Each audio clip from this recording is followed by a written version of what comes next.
का हो? अब बर्दाश्त नहीं खे हो। का चीज हो? अब चला ना मंदिरवा में शादी का लेके।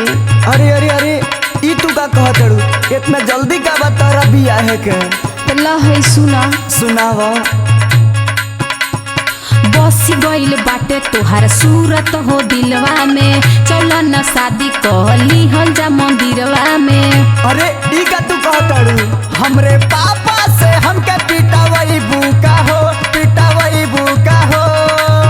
मंदिरवा में का के शादी कु जाता छटावई बुका हो। मंदिरवा में का के शादी कु जाता छटावई बुका हो। मंदिरवा में का के शादी कु जाता छटावई बुका हो। आबा आई जाए।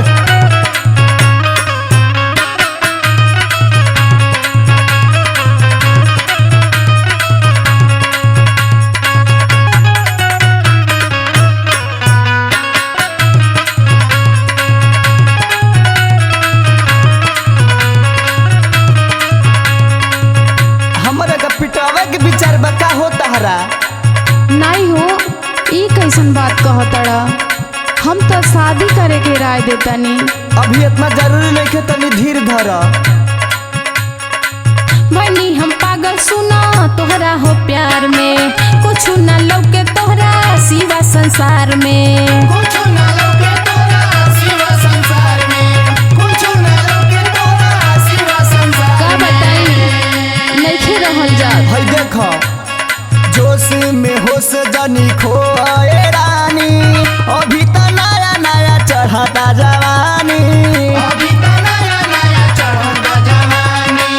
अभी तो नया नया चढ़ता जवानी। तनी कंट्रोल में रहो, कंट्रोल में।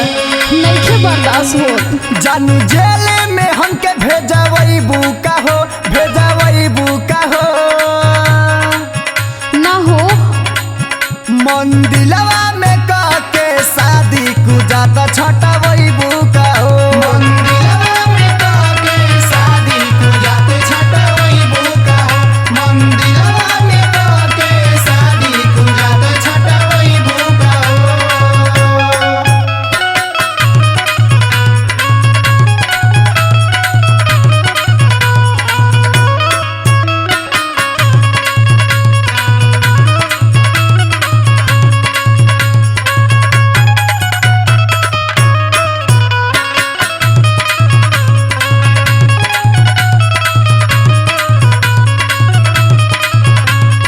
अरे बाप रे बाप, देखो तारी बात में हम नहीं खियाए वाला। हमरे घर भर के तू जेल भेजवाई बुका हो। सुना, काहे डेरा तरह जब हम तोहरे साथे बानी त? बाबर बेदर्दी अमित कहे डेराल, राहुल रामू साफे बुद्धू बुझाल। बुद्धू बुझाला हो, बुद्धू बुझाला। बुद्धू बुझाला हो, बुद्धू तारा सबके बुद्धि दिखाई देता। तब का तो है होशियार बाड़ू। केतनो तू कहबू न झांसा में आई, माई बाबू के नहीं मोड़ी झुकाई। माई बाबू के नहीं मोड़ी झुकाई। माई बाबू के नहीं मोड़ी झुकाई। सुन ल बात अपन कान खोल के। बोला देह में बिजली के तारा सटावई बुका हो, सटावई बुका हो। अब का जले पर लागल बड़ू का? मंदिरवा में का के शादी को जाता छटावई बुका हो।